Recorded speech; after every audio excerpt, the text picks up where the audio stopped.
반갑습니다. 오늘도 시청자 사연을 들고 왔습니다. 여러분은 무언가 나를 지켜주고 있다, 지켜보고 있다, 이런 걸 믿으시나요? 항상 나를 지켜보고 있다가 위험한 순간에 도움의 손길을 내미는 그런 키다리 아저씨. 그런데 그런 존재가 어떤 의도를 갖고 접근하는지는 모릅니다. 도움을 주면 고맙게 받을 뿐이죠. 오늘의 사연은 그와 관련된 내용입니다. 제목은 나만의 수호천사. 안녕하세요. 영상 항상 잘 보고 있습니다. 제보 영상들 보다 보니 용기가 생겨 보냅니다. 네, 감사합니다. 남들한테 말 못할 비밀이 하나 있어요. 저는 귀신을 봅니다. 근데 무당은 아니고 평범한 직장인이랍니다. 그렇다고 제가 영안이 있어서 평상시에도 귀신을 본다거나 하는 건 아닙니다. 같은 귀신, 앞으로 말할 귀신 빼고는 본 적이 없어요. 본다고 착각하는 걸 수도 있긴 합니다. 하지만 제 인생에 걸쳐 자꾸 나타나는 귀신이 있습니다. 믿지 못하실 수도 있어요. 영상 쭉 보니까 귀신에 부정적이시더라고요. 그래도 설명되지 않는 부분들이 많아 이렇게 제보합니다. 어디서부터 이야기해야 할지 모르겠는데 일단 제가 어릴 때부터 사고가 굉장히 많았다는 것부터 말씀드려야 할 것 같습니다. 저는 정말 이상할 정도로 자잘한 사고를 많이 당했습니다. 부모님이 저한테 가장 많이 했던 말도 제발 정신 좀 차리고 댕겨 였습니다. 그렇다고 제가 엄청 산만하거나 위험한 장난을 좋아했던 것도 아닙니다. 그냥 이상하게 사고가 났습니다. 초등학교 저학년 때 학교에서 계단을 내려가다가 누가 뒤에서 가방을 확 잡아당긴 적이 있습니다. 친구가 장난치는 줄 알고 뒤를 돌아봤는데 아무도 없었습니다. 그리고 다시 내려가려고 하는 순간 발을 헛디뎌서 계단 아래까지 굴러 떨어졌습니다. 팔하고 다리에 시퍼렇게 멍이 들었는데 다행히 뼈에는 이상이 없었습니다. 자전거를 타다가 사고가 난 적도 있습니다. 동네에서 평소처럼 자전거를 타고 있었는데 갑자기 체인이 빠졌습니다. 내리막길이어서 브레이크를 제대로 잡지 못했고 그대로 담벼락에 부딪혔습니다. 그때도 무릎하고 팔꿈치가 조금 까진 게 전부였습니다. 한 번은 집에서 밥을 먹고 있는데 식탁 끝에 있던 유리컵이 갑자기 떨어졌습니다. 누가 건드린 것도 아니었습니다.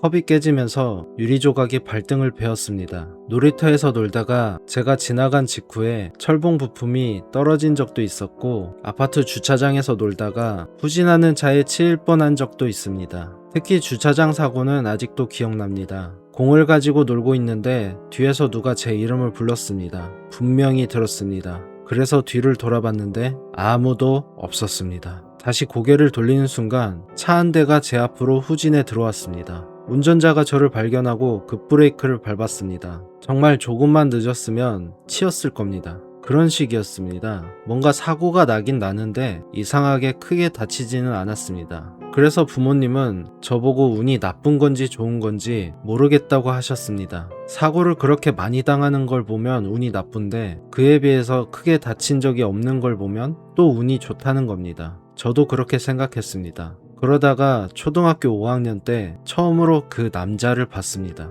학교가 끝나고 혼자 집에 가던 날이었습니다. 당시 집에 가려면 왕복 6차선 정도 되는 큰 도로를 건너야 했습니다. 횡단보도 앞에 서서 신호를 기다리고 있는데 길 건너편에 어떤 남자가 서 있었습니다. 처음에는 별 생각 없었습니다. 그냥 신호를 기다리는 사람인 줄 알았습니다. 그런데 이상하게 계속 눈길이 갔습니다. 남자는 굉장히 말랐습니다. 키는 그렇게 크지 않았던 것 같고 어두운 색 옷을 입고 있었습니다. 그리고 자세가 조금 특이했습니다. 한쪽 어깨가 다른 쪽보다 내려가 있었습니다. 고개도 약간 숙이고 있어서 얼굴은 잘 보이지 않았습니다. 그런데 저를 보고 있다는 느낌이 들었습니다. 제가 쳐다보면 보통 사람은 시선을 피하거나 표정이라도 바뀌잖아요? 그 남자는 아무 반응이 없었습니다. 그냥 가만히 서 있었습니다. 입만 움직이고 있었습니다. 뭔가 계속 중얼거리는 것처럼 보였습니다. 처음에는 휴대전화로 통화하는 건가 싶었습니다. 그런데 손에는 아무것도 없었습니다.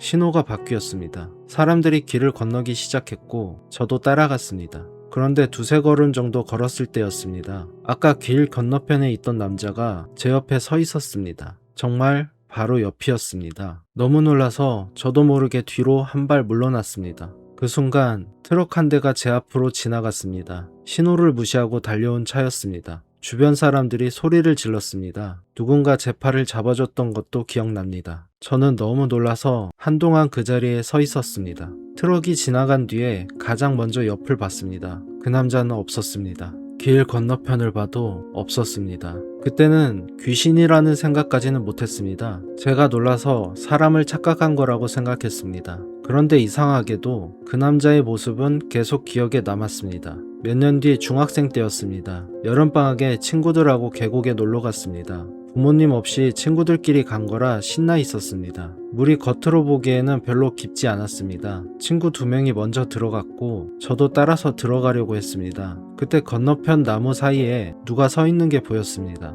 처음에는 다른 피서객이라고 생각했습니다. 그런데 자세히 보는 순간 바로 알았습니다. 횡단보도에서 봤던 그 남자였습니다. 몇 년이나 지났는데 이상하게 바로 알아봤습니다. 똑같았습니다. 마른 몸에 검정 옷, 한쪽으로 기울어진 어깨, 고개를 조금 숙이고 있는 자세까지. 그리고 역시 입을 계속 움직이고 있었습니다. 뭐라고 말하는 것 같았지만 이번에도 아무 소리도 들리지 않았습니다. 친구한테 야, 저기 사람 있지? 하고 물어봤습니다. 친구가 제가 가리키는 쪽을 봤습니다.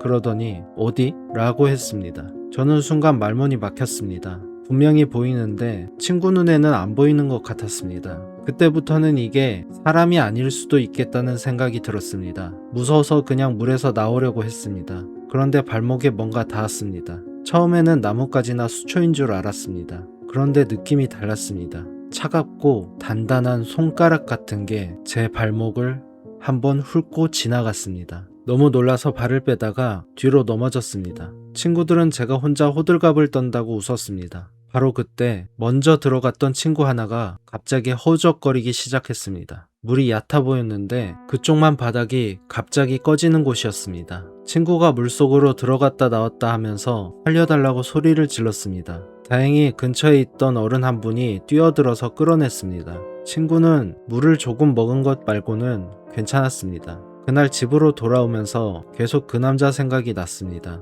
횡단보도에서도 그 남자를 본 직후 사고를 피했습니다.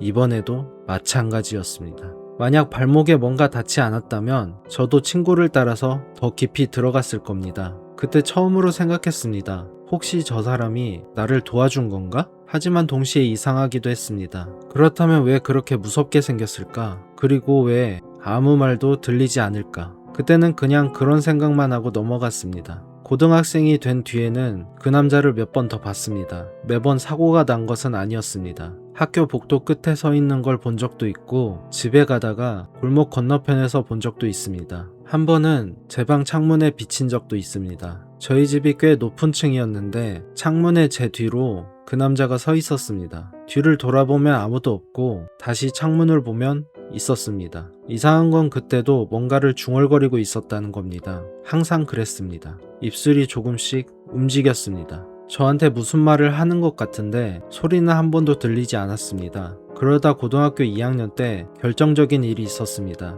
당시 저는 밤늦게까지 학원을 다녔습니다. 수업이 끝나면 늘 비슷한 시간에 버스를 타고 집에 갔습니다. 그날도 정류장에서 버스를 기다리고 있었습니다. 버스가 오는 게 멀리서 보였습니다. 그런데 정류장 유리창에 누가 비쳤습니다. 제 뒤에 그 남자가 서 있었습니다. 놀라서 뒤를 돌아봤습니다. 아무도 없었습니다. 다시 유리창을 봤습니다. 남자는 그대로 있었습니다. 이번에는 평소보다 가까웠습니다. 고개를 숙이고 제 귀 쪽에 얼굴을 가져다 대고 있는 것처럼 보였습니다. 그리고 계속 중얼거리고 있었습니다. 입술은 움직이는데 소리는 들리지 않았습니다. 갑자기 너무 무서워졌습니다. 버스가 정류장에 도착했는데도 타지 못했습니다. 그냥 정류장에서 도망쳤습니다. 근처 편의점에 들어가서 음료수 하나를 사고 한참 있다가 갔습니다. 집에 도착하고 얼마 지나지 않아 뉴스에 익숙한 거리가 나왔어요. 제가 원래 타려고 했던 버스가 몇 정거장 뒤에서 사고가 났다는 겁니다. 앞차와 충돌했고 승객 몇 명이 다쳤다고 했습니다. 그때는 정말 소름이 돋았습니다. 우연이라고 하기에는 벌써 3번째였습니다. 그날 처음으로 부모님께 그 남자 이야기를 했습니다. 어릴 때 횡단보도에서 봤던 것부터 계곡에서 있었던 일, 버스 사고까지 전부 이야기했습니다. 처음에는 부모님도 대수롭지 않게 들으셨습니다. 그러다가 어머니가 물었습니다.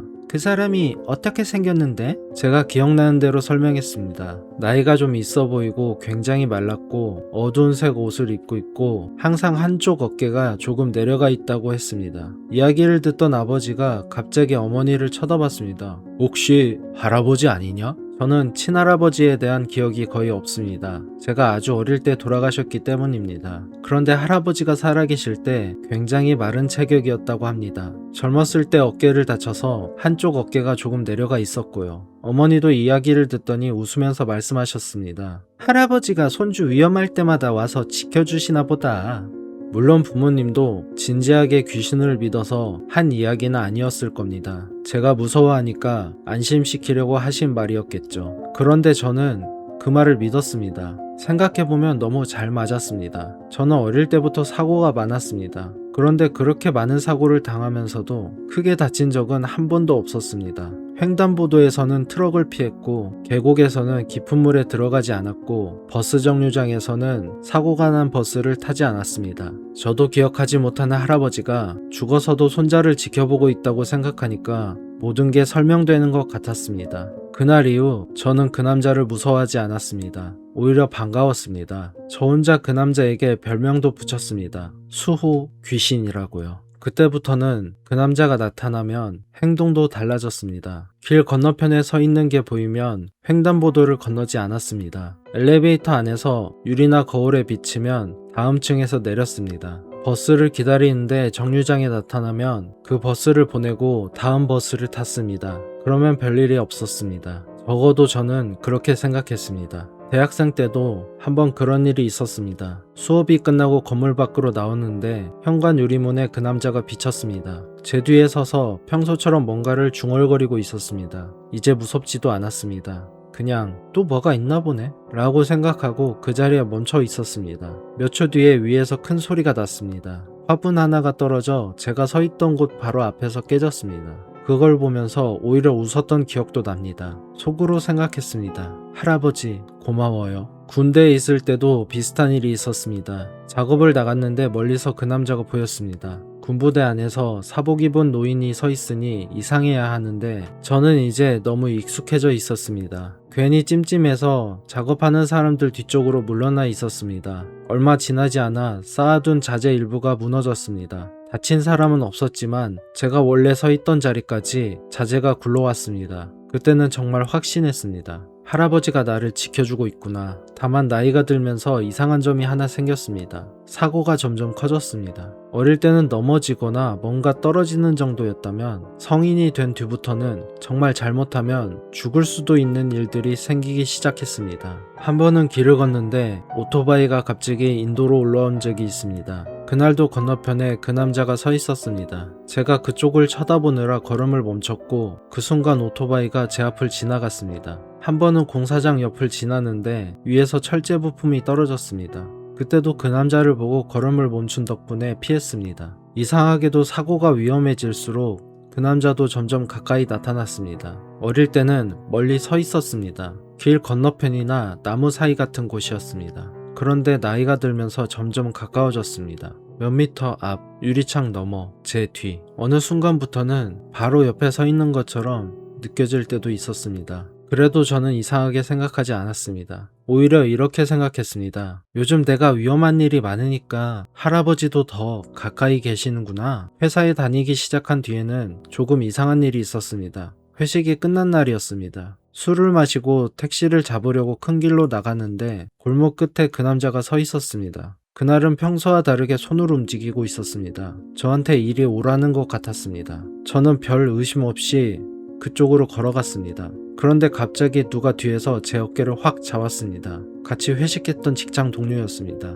야, 너 어디가? 그 말을 듣고 정신을 차렸습니다. 제가 향하던 곳은 골목이 아니었습니다. 차도였습니다. 바로 앞을 자동차 한 대가 빠르게 지나갔습니다. 동료가 잡지 않았으면 그대로 걸어 들어갈 수도 있었습니다. 그날은 조금 이상하다는 생각이 들었습니다. 분명 그 남자가 저를 그쪽으로 부르는 것처럼 보였기 때문입니다. 하지만 금방 생각을 바꿨습니다. 술을 마셨으니 제가 방향을 착각했을 수도 있고 그 남자가 오히려 멈추라고 손짓한 건데 제가 잘못 본 걸 수도 있다고 생각했습니다. 무엇보다 결과적으로 저는 또 살아남았습니다. 그러니까 그날도 저를 지켜준 거라고 생각했습니다. 그리고 얼마 전에 일이 터졌습니다. 친구와 지방에 갔다가 밤늦게 돌아오는 길이었습니다. 친구가 운전하고 저는 조수석에 앉아 있었습니다. 비가 조금씩 내리고 있었고 시간도 늦어서 도로에는 차가 별로 없었습니다. 한참 가고 있는데 갑자기 뒷좌석에 누가 있는 것 같은 느낌이 들었습니다. 처음에는 가방이나 옷 때문이라고 생각했습니다. 그러다 무심코 사이드미러를 봤습니다. 그 남자가 앉아 있었습니다. 뒷좌석에 고개를 숙인 채 앉아 있었습니다. 예전 같았으면 놀랐겠지만 그때는 오히려 긴장부터 됐습니다. 그 남자가 나타났다는 건 뭔가 위험한 일이 생긴다는 뜻이었으니까요. 뒤를 돌아봤습니다. 아무도 없었습니다.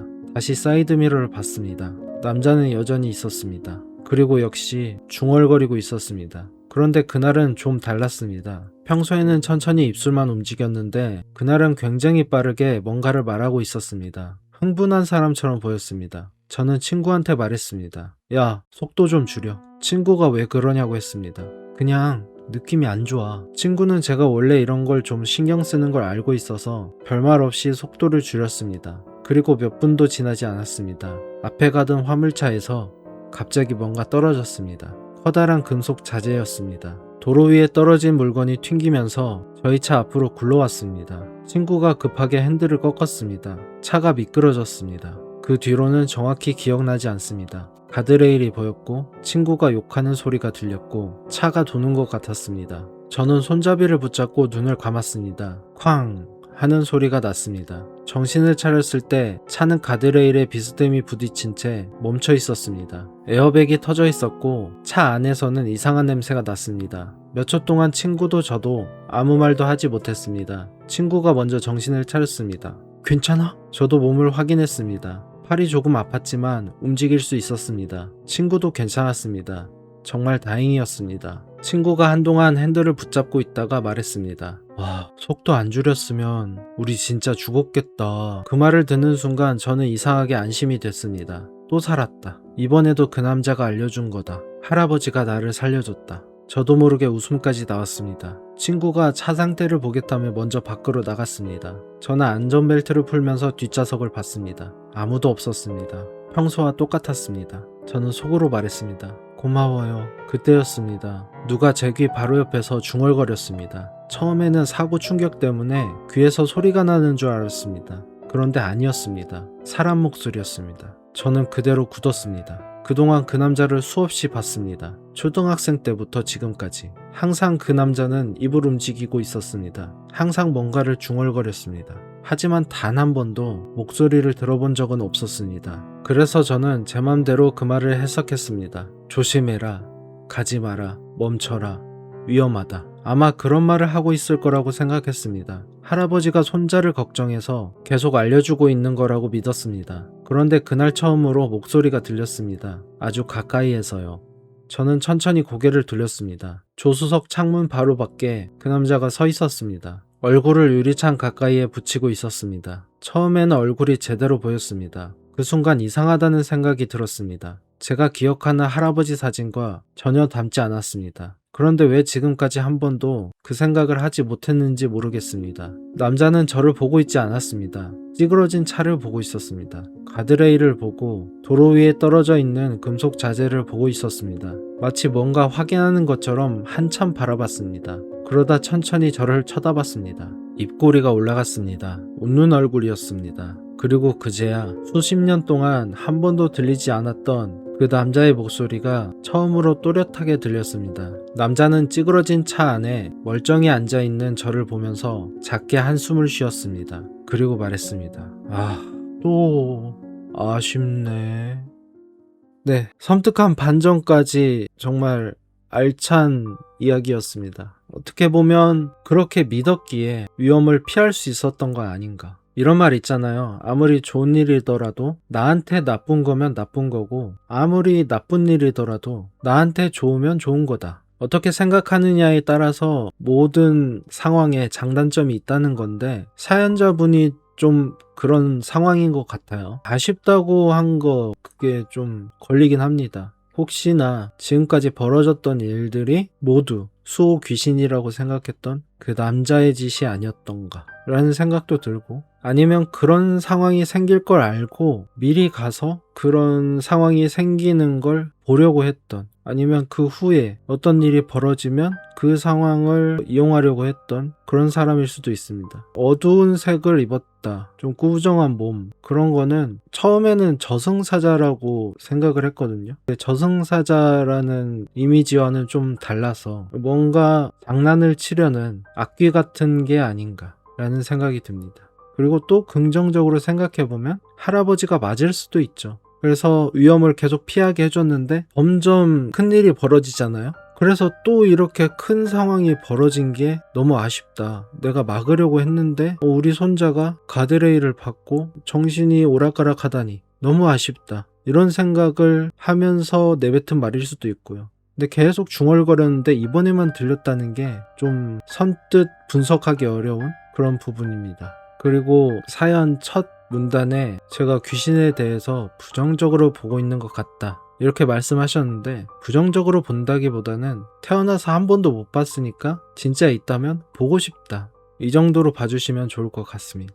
네, 오늘도 좋은 사연 감사드리면서 사연에 대해서는 너무 과도한 해석이나 분석하지 말아주시고, 사연 보내주신 것 자체가 감사하잖아요. 그러니까 나름의 방식으로 즐겨주시고, 댓글로는 좋은 말씀, 아니면 나도 이런 일 있었다 라는 공감의 댓글, 그런 것들로 채워주시면 어떨까 싶습니다. 저는 언제나 사연을 기다리고 있으니까 메일로 많이 보내주시고, 너무 짧다 그런 거 상관없이 짧은 사연들은 또 모으고 있으니까 짧은 사연들만 모아서 또 소개를 시켜드릴 거예요. 그러니까 걱정하지 마시고 보내주시기 바랍니다. 그럼 오늘도 좋은 밤 되시길 바랍니다. 안녕.